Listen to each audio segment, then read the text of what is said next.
Hello everybody. Today we're going to do chapter 2, part 6. And in this part we're really discussing some of the feelings around the losses. So I'm going to talk about some memories and the physical, emotional, mental and the soul loss that you will feel. Memories flood in day and night, and some are happy and comforting while others are disturbing and quite unsettling. And after this traumatic passing, the bad memories may come more frequently than the good ones. Generally, you are suffering from post-traumatic stress, and it takes time for the terrible memories to fade.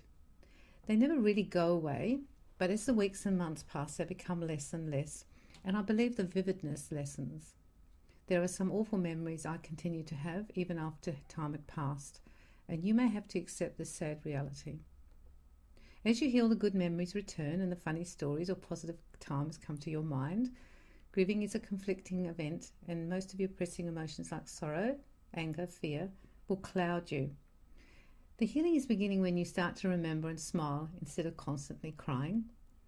The healing begins when you start to laugh. Looking at photos has two sides. It can make you feel really bad.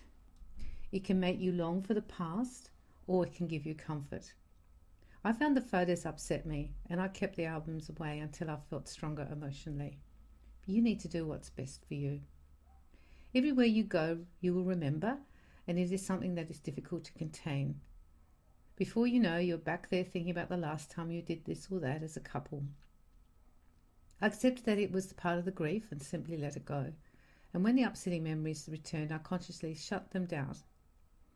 I did not have to revisit everything over and over again, even though, to be quite honest, that's what I was doing. The past was gone, and focusing on some events kept me from living in the present.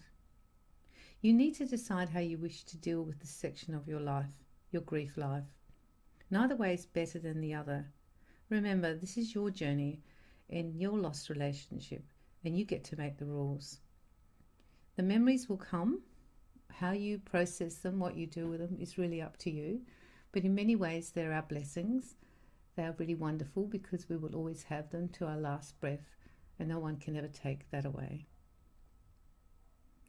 The physical loss happens every day.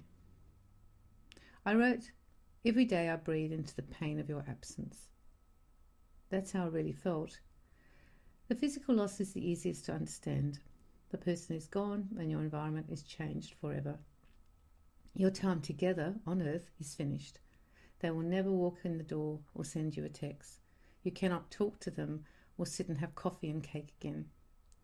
This creates a hole in your life and resounds in the house. Their chair is empty and you no longer hear their voice or their laugh.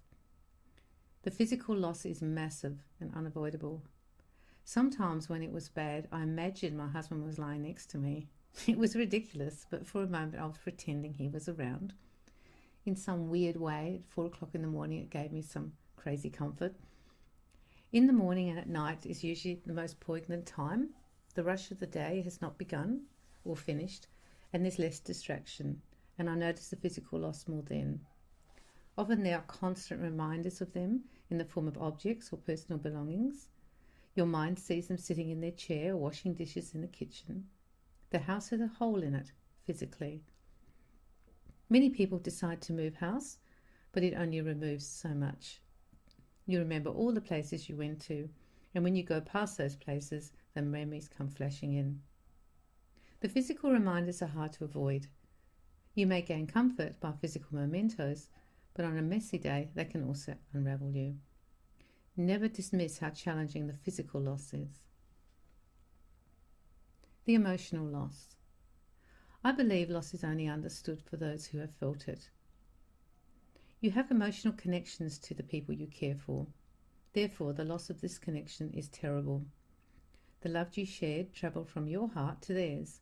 Now you have no way to channel that love. It may be sent to them, but it is not the same as being together here on earth. Having given love is part of the relationship, and it is strange to have no way to express it now. No hugs, no kisses, no words. I imagined and recognised that all the love I had was still there inside my heart. And although I sent Ray love, it was not the same. The connection only went one way, and I could not really feel it very much in my physical world. You may give love to everyone else, but there is a gap in your world, and your heart hurts, bursting with all that love to give to your loved one with nowhere to go. Not being loved affects you as well. After being loved and living in a state of love, to be in this barren place is quite dreadful. You're alone and emotionally isolated. The emotional loss is quite great, and I believe because you're also emotionally upset, it even feels worse. There is also a mental loss. When you are in any relationship, there is mental connection. After loss, not being able to talk to each other is hard. Some mental aspects are almost telepathic, and you easily pick up on the other person. Usually sharing in this way has brought you closer and closer, and so when they die, you really notice it. Certain relationships have special parts when it comes to the mental part. It may be the interests you shared or the familiar values, and the ability to talk about various aspects of your life is now missing. When you have shared more of who you are, then the loss is huge. I chatted to my partner and shared many thoughts and worries. I think sometimes he wished I'd just shut up, but that was just how it was. Just having another soul to be all of myself was liberating and healing. Once I lost this, my entire world changed. There was no one like him to ask an opinion or make a major decision with. Of course, I had other people, but it was not the same. The loneliness with loss is significant because there's no one there to share our lives with like we did, especially on a mental level. Even when you did not talk, we all know there was an understanding and nurturing mental connection. The soul loss. Once you die, you go to the healing rooms and do your life debrief. Particular souls are able to connect shortly after they cross, but not all can. Now, the soul connection may be a problem from you or from them. Loss makes an energetic fog around you. The emotions and situations create a thick coat of protection, which makes sensing them much harder. That is why you can't feel them, even when they are around. But just because you are not able to feel them does not mean they are not there. Sometimes they come in dreams because you are more open in the sleeping state and say hello or give messages. It is normal for some souls to visit others in dreams because the connection they had with them was easier. I wanted the connection as soon as my husband died. Sadly, this did not happen. This made the loss harder because I could not feel him anywhere. It was not a disconnection from my side, but more of his own making. Usually, stubborn and willful souls stay in the healing room or rehab for longer. Therefore, you cannot access them in the same way. Remember, you do not change simply because you pass. Your traits remain, and coming to terms with your life choices takes certain souls years and possibly decades. I missed Ray, although I understood why he was not with me on the soul level. I had yearned to make this connection because I could tune in for other people quite easily. However, it was how he wanted it, and in time I accepted he was not around. It is fortunate if you continue to have the soul connection because love is going backwards and forwards still. You talk to them and they sign you in many ways. A song on the radio, a television program, or maybe even a message you receive first thing in the morning, or a thought. Their energy is felt in your home, and sensitive ones get the goosebumps or sense cold energy when they are near. It is a comfort during an awful time. Sensing our loved ones after loss gives comfort and healing. I know others who have seen them, actually seen them, or heard their voice even though they never believed in the afterlife before. The thread is alive, and on some level you are still together. A genuine medium will be able to connect if you are unable to do so. Even with our fog, they can channel any messages. If a person is not available, they receive their information. The veil between the worlds is thin. It is an amazing meeting of the worlds. The soul connection continues unless you deliberately sever it energetically.